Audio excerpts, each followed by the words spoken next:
शनिवार का दिन है।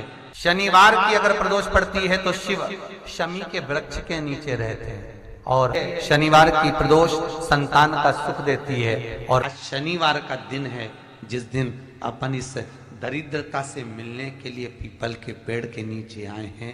हिंदू धर्म में ये दिन पीपल के वृक्ष के लिए पूजनीय होगा। जो भी शनिवार के दिन पीपल के वृक्ष की पूजन करेगा, दूध चढ़ाएगा या मिष्ठान का भोग लगाएगा, लक्ष्मी और नारायण उसके घर में प्रवेश कर जाएगा। लक्ष्मी और नारायण उसके घर में प्रवेश करेगा।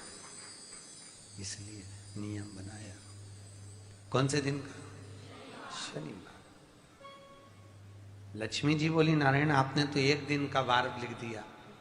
शंकर जी ने 7 वार बनाए हैं, रविवार, सोमवार, मंगल, बुध, गुरु, शुक्र और शनि। ये शिव जी ने बनाए। अब एक दिन आपने अपना बना लिया, बाकी के दिन अगर कोई इस पीपल के वृक्ष के नीचे आएगा और यहां तो दरिद्रता बैठी है तो उसका क्या होगा? भगवान नारायण बोले सुन दरिद्रता, तेरे से एक विनती है, अगर कोई भी मनुष्य इस पीपल के पेड़ के नीचे अगर 7 दिन में आता है और उसके हाथ में अगर कोई सामग्री होती है तो तू उसके घर में प्रवेश नहीं करेगी। नियम है पीपल के वृक्ष का, या तो पानी का लोटा लेकर जाओ, कुंकू का चोपड़ा लेकर जाओ, शक्कर लेकर जाओ, या पेड़ के नीचे चींटी को डालने के लिए आटा ले जाओ, पर खाली हाथ पीपल के वृक्ष के नीचे कभी मत जाओ, कभी नहीं जाओ। खाली हाथ जाओगे तो दरिद्रता तुम्हारे घर में प्रवेश करेगी। दरिद्रता उठकर खड़ी होकर बोली नारायण तुमने अपनी मनमानी करी है, एक दिन मुझे भी मेरा चाहिए। भगवान ने कहा बोल कौन सा दिन चाहिए? दरिद्रता कहती है रविवार के दिन इस पीपल के वृक्ष के नीचे मैं दिन भर नृत्य करूं, इसमें रहूं, और जो यहां आए रविवार को मैं उसके घर में प्रवेश करूं। भगवान ने कहा ठीक है। दरिद्रता रविवार का दिन एक ऐसा दिन रहेगा जिस दिन तू इस पीपल के वृक्ष के नीचे नृत्य करेगी और जो आएगा इस पीपल के वृक्ष के नीचे तो उसके साथ प्रवेश करेगी। मैंने तुझे वर दिया। इसलिए हमारे यहाँ केवल पीपल का वृक्ष अगर दीवार में भी लग जाता है ना, किसी की फैक्ट्री की दीवार में, किसी के घर की दीवार में पीपल का वृक्ष अगर लग जाता है, पीपल का पौधा लग जाता है, उसको कितना भी तोड़ लो वो वापस लग जाएगा। फिर तोड़ोगे फिर लग जाएगा। अगर पीपल के पौधे को तोड़ना है तो केवल रविवार का दिन एक नींबू, एक मिर्ची और बमूल का कांटा, ये 3 चीजें रखने के बाद में आधे घंटे बाद रविवार के दिन पीपल के पेड़ को उखाड़ कर फेंक दो। दूसरी बार कभी पीपल दीवार में लगता ही नहीं है, कभी नहीं लग सकता। केवल एक रविवार का, केवल एक संडे, इतवार का। घर में दीवारों पर अगर पीपल लग भी गया है, इसलिए पीपल के वृक्ष को उखाड़ने का, अगर घर में पीपल लगा हुआ है या पीपल का पौधा हमारे घर में लग गया, उसको उतारना, निकालना, लगाना, तो पीपल के वृक्ष को अगर निकाला जाता है तो रविवार के दिन, और अगर पीपल के वृक्ष को कहीं लगाया जाता है तो सोमवार के दिन या मंगलवार के दिन, बुधवार के दिन, इन दिनों में लगा सकते पीपल के वृक्ष कहीं लगाना। शनिवार का दिन एक ऐसा दिन होता है जिस दिन पीपल के वृक्ष को कहीं जाकर लगाया नहीं जाता, क्योंकि शनिवार के दिन पीपल के वृक्ष के नीचे लक्ष्मी रहती है। हम अपने हाथों से अगर पीपल का वृक्ष किसी दूसरी जगह पर शनिवार को रोपित करते हैं तो हमारे घर की लक्ष्मी अपने घर से छिन्न होकर चली जाती है। इसलिए शनिवार के दिन पीपल लगाया नहीं जाता, किसी के घर जाकर उसको वापस पलटा नहीं जाता। लग गया उसको। प्रभु मेरी धर्म पत्नी को कहाँ रखूं आप बताओ? वो तो जहां यज्ञ होता है, अनुष्ठान होता है, दान होता है, पुण्य होता है, सत्कर्म होता है, वहां जाने को तैयार नहीं। अब करूं क्या? भगवान ने बोला एक काम करो। दुर्वासा जी बोले जिसके यहां रात्रि में बर्तन झूठे पड़े रहते हो उसके घर में इस दरिद्रता को लेकर तुम प्रवेश कर जाना। जिसके यहां रात्रि में बर्तन झूठे पड़े हो वहां लेकर प्रवेश कर जाओ। दूसरी जगह दुर्वासा जी बोले जो स्त्री घर में दोपहर के समय पर सो रही हो उसके घर में इसको लेकर प्रवेश कर जाइए। जो स्त्री दोपहर के समय में घर पर सो रही हो इस दरिद्रता को लेकर प्रवेश कर जाइए। तीसरा, जिसके यहां पर दरवाजे पर कांटे वाले पौधे लगे हों उस घर में इस दरिद्रता को लेकर प्रवेश कर जाइए। दरिद्रता कितनी सुंदर बात कही है। दाता और विधाता। कौन कौन? दाता और विधाता। लक्ष्मी और दरिद्रता के सगे भाई हैं। कौन कौन? दाता और विधाता। दाता को फिटकरी प्रिय है, विधाता को नमक प्रिय है। ये दोनों हमेशा लक्ष्मी को और दरिद्रता को दोनों को समझाते थे, दोनों में प्रेम बढ़ाते थे। आज भी हिंदू धर्म की रीति है, यहां तो ठीक है, जिसके यहां पर भी अगर थोड़ी सी भी परेशानी होती है, थोड़ा सा क्लेश होता है, अशांति होती है, लक्ष्मी नहीं टिक रही हो, काम नहीं बन रहे हो, बहुत प्रयास करा जा रहा हो और हमारा कार्य नहीं होता, तो क्या करते हैं? फिटकरी और नमक को पानी में डाल देते हैं और घर में पोछा लगा देते हैं। आप लोगों ने आजकल फेसबुक पे भी पढ़ा होगा, व्हाट्सएप पे भी पढ़ा होगा। तो क्यों लिखा उसमें? उसका कारण ही केवल ये है कि दाता और विधाता की प्रियता उसमें। माता ख्याति के जो 4 बच्चे हुए, इसमें जो 2 लड़के हैं, दाता और विधाता, उसकी प्रियता, उसकी पूर्णता। अब दुर्वासा जी बोले अपनी धर्म पत्नी को वहां लेकर, जहां कांटेदार पौधे लगे हों वहां पर लेकर प्रवेश कर जाइए। कांटेदार पौधों में उस दरिद्रता का निवास। भगवान शंकर पर विश्वास रखकर एक एक पल, एक एक घड़ी, एक एक समय, एक एक नक्षत्र का शिव महापुराण में वर्णन है। यहां तक शास्त्र कहता है कि पीपल के वृक्ष की जब भगवान शिव रचना करे, पीपल के वृक्ष की जब रचना करी गई, तो उस पीपल के वृक्ष में भी कौन सा समय किसका है, ये शिव महापुराण वर्णन करती है। सुबह 4 बजे से लेकर 7:30 बजे तक पीपल के वृक्ष में ब्रह्मा जी का वासा होता है।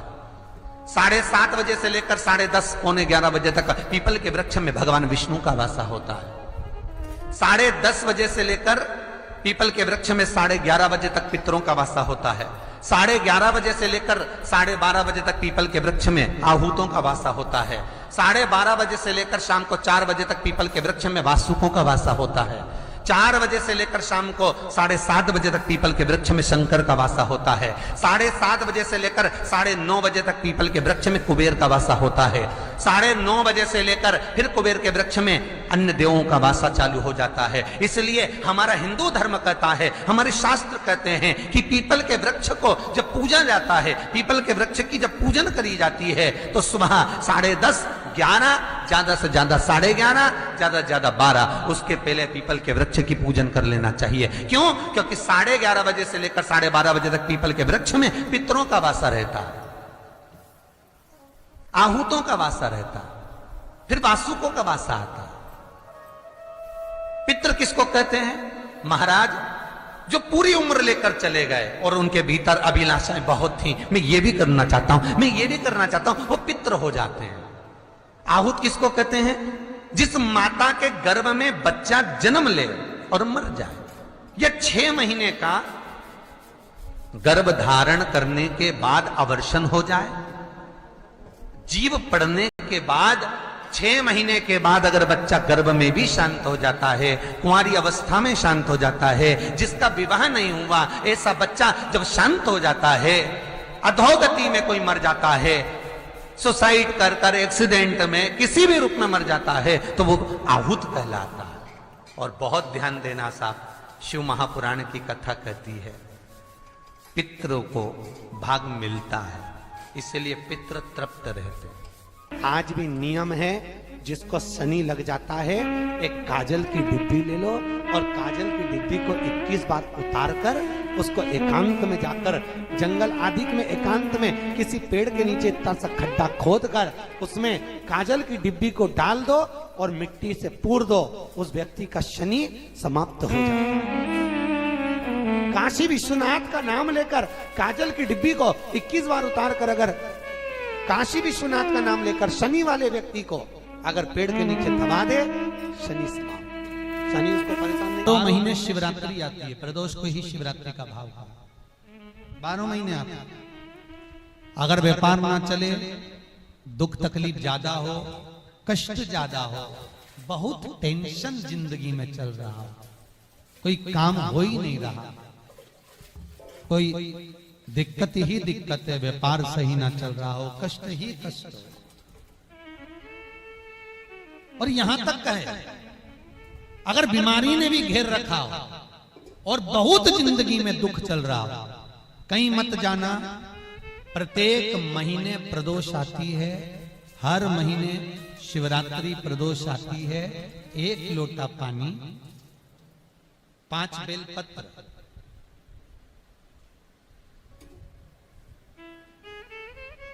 5 बेलपत्र, 1 शमी पत्र, 1 शमी पत्र, 5 बेलपत्र तांबे के लोटे में जल में डाल लीजिए। 7 दाने अक्षत के, आखे अक्षत के डाल लीजिए। और प्रदोष काल में, प्रदोष काल जो शाम का समय होता है, प्रदोष काल में भगवान शंकर के मंदिर जाकर पांव में चप्पल पहनकर ना जाइए। घर में घी का दिया लगाकर कलश लेकर शिव के मंदिर में चले जाइए।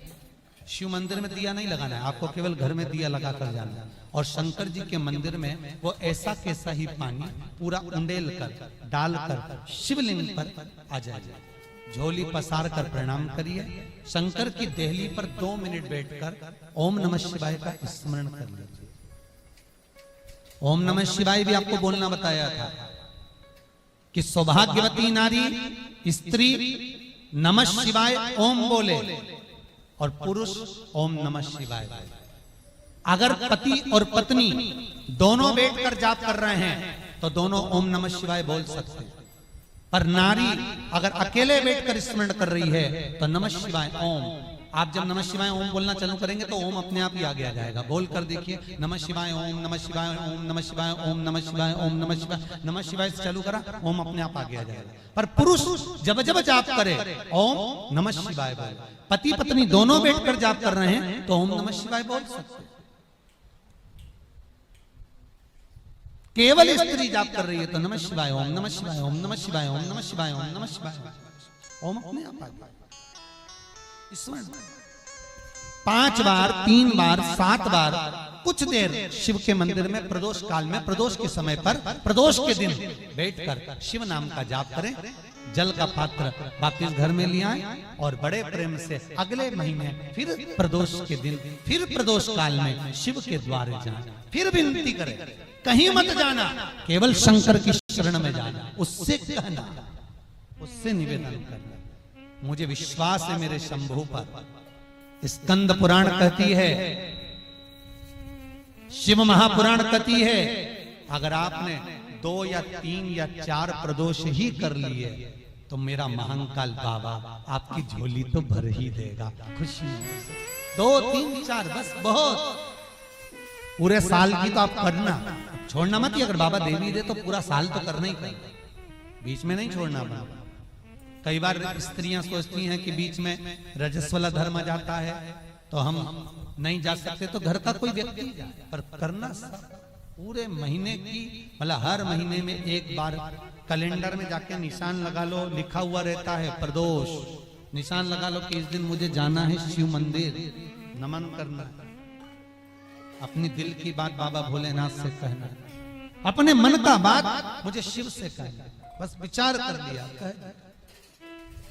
और मैं निवेदन करूंगा, जितने लोग जल चढ़ाएंगे और दिल से अगर आपने मांगा है तो बाबा आपको इतना धन तो जरूर देगा कि एक बार शिव महापुराण आप भी कराएंगे, ये पक्का।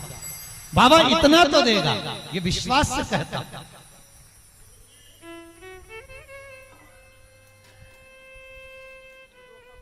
हाँ, आपका मन है करना हो तो करो, नहीं तो यहाँ तो हमारे यहाँ तो शिव महापुराण की कथा कहती है, तुम्हारा भाव पड़े वैसा करो। पर प्रदोष का जो नियम बताया है, शंकर का अनुमोदन जो बताया है, वो कर सकते। शिव का स्मरण, शंकर का। बाबा इतना तो जरूर देगा कि एक बार आप भी हिम्मत कर सकोगे कि मुझे शिव पुराण कराना है, और शिव कराएंगे और शंकर ही सुनाए, वो देगा तो होगा। नौका है, नाव है, कई लोग कहें, किसी किसी का काम नहीं होता होगा तो उसके मन में भी आता होगा, सबके काम हुए मेरा नहीं हुआ। हो सकता है कर्म का खेल थोड़ा भारी हो, बाबा को काटने में फाइल में से नाम इतनी जल्दी कटता नहीं है, बहुत दम लगाना पड़ती है। शंकर भगवान को भी कहना पड़ता है, ब्रह्मा जी को कि कर रहा हूँ, ब्रह्मा जी बोले इसका भाग्य मत पलट देना, बहुत बेकार कर्म कर कर आया। शंकर जी बोले पानी चढ़ाता रहेगा तो मेरा शिवलिंग भी गलता रहता है, तो फिर सिग्नेचर भी तो गलेंगे। रुक तो सरिये तू जरा, इसने जो कर्म करा है इतनी जल्दी फाइल को छुपाना दम चाहिए, केस भारी है और चारों तरफ हाहाकार मच रहा है। जो तुमने पूर्व में कर्म करा है वो कर्म तो तुमने ऐसा कर दिया, अपने को मालूम नहीं, पर जो कर्म कर कर आए हो उस कर्म का भोग तो मनुष्य के शरीर में भोगना है। पर सारे पाप तुम्हारे चारों तरफ से हाहाकार कर रहा है, ये पापी है, इसने ये करा, इसने वो करा, पूर्व में इसने ऐसा करा वैसा करा, तो अब इतनी हाहाकार मच रही है। अब देखो किसी व्यक्ति के लिए इतनी हाहाकार मचे तो लोग सोचे कि आखिर बात क्या है, तो वहां पर पहुंचे लोग बात करने के लिए, आखिर हुआ क्या, क्या हो गया, फिर फाइल देखो, ये देखो, वो देखो, होए तो उसी तरह हाहाकार मच रहा है सब दूर से। तो भगवान शंकर भी कहते हैं थोड़ा समय लगेगा, चिंता मत कर, तू भक्ति मत छोड़ना, छोड़ मत देना।